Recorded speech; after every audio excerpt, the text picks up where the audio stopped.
Olá, meu nome é Dayana Orcheski e hoje eu estou aqui para apresentar a minha aula referente ao curso de Pedagogia da Faculdade Uninter. O objetivo desta aula é desenvolver e pensar algumas atividades que possam contribuir na vida do professor em sala de aula e também, é claro, dos pais agora neste momento de pandemia. O tema da nossa aula é a contação de histórias e o auxílio no protagonismo infantil. Ou seja, de que forma que as crianças se autonomizam diante da contação de histórias, como que elas percebem a história e o que ajuda no seu desenvolvimento cognitivo, pessoal, social e assim por diante.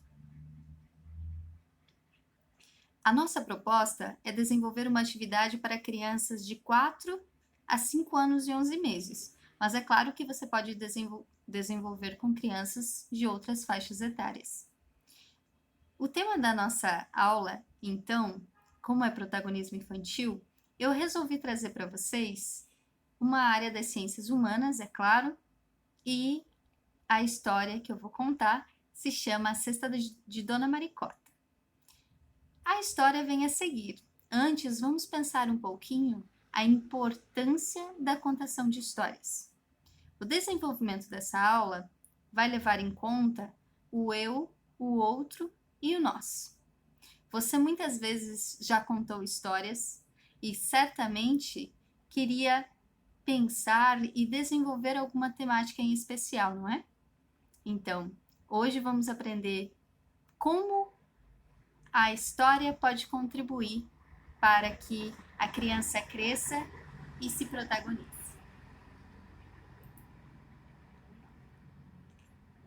Quando nós preparamos uma história para ser contada, o professor ou o pai aí na sua casa deve levar em conta algumas questões.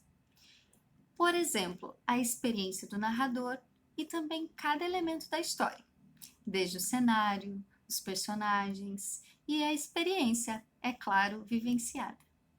Os fatos, as cenas, os contextos, todos são do plano imaginário, mas os sentimentos e as emoções, elas transcendem a ficção e se materializam na vida real.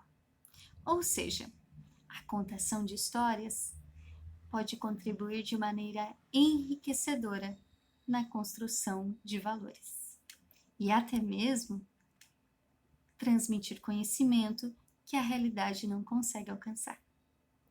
A contação de histórias, ela estreita laços entre professor e aluno, o pai e o seu filho, entre os familiares.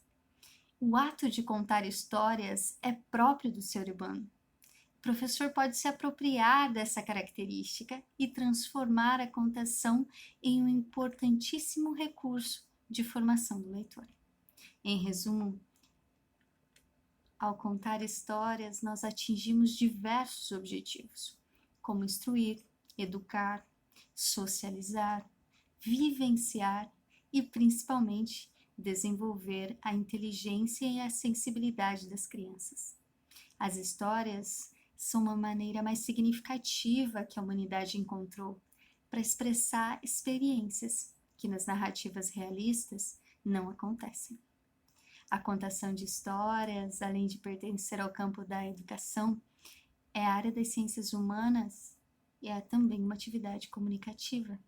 Por meio dela, os homens repassam costumes, tradições e valores, capazes de estimular a formação do cidadão. E por isso, contar histórias é saber criar um ambiente de encantamento, de suspense, de surpresa e de emoção, no qual o enredo e os personagens ganham vida, transformando tanto o narrador como o ouvinte. O ato de contar histórias deve impregnar a todos os seus sentidos, tocando o coração e enriquecendo a leitura do mundo, na trajetória de cada um. Sabendo disso, trabalhando a questão da história, vocês viram como é importante a gente falar dela e trabalhar ela em sala de aula ou até mesmo em casa. Nós escolhemos, como eu havia dito para vocês, a história que está aqui ao lado, que se chama A Cesta de Dona Maricota. E ela é contada pela autora Tatiana Belink e a ilustração é do Martinez. Essa história ela é rica e ela pode trabalhar em diferentes áreas do saber. Nós pegamos aqui a área das ciências humanas, mas é claro que você pode trabalhar na área das ciências exatas ou em outras áreas. Nós, mais à frente, depois da história, propomos algumas atividades para vocês. Então, fique aí, aguarde, e após a história, nós vamos desenvolvê-las. Dona Maricota era uma boa cozinheira e voltou com a cesta cheinha da feira. Cenoura, laranja, pepino e limão, banana, ervilha e mamão, moranga, espinafre, tomate e cebola, alface, pepino, maçã e escarola. Guardou na despensa e na geladeira e deu um suspiro. Que canseira! E foi descansar. Então essas verduras, legumes e frutas, fresquinhas, maduras, todas animadas depois da viagem, puseram-se logo a contar vantagem.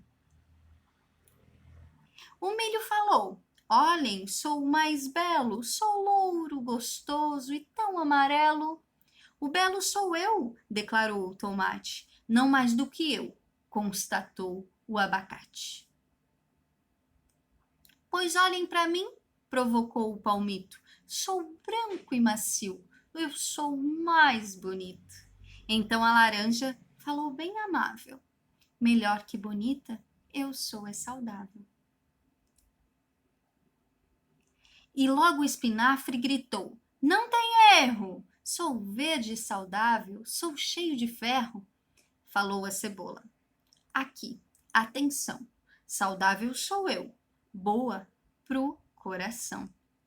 E disse a ervilha: eu sou pequenina, por fora, mas por dentro tenho proteína.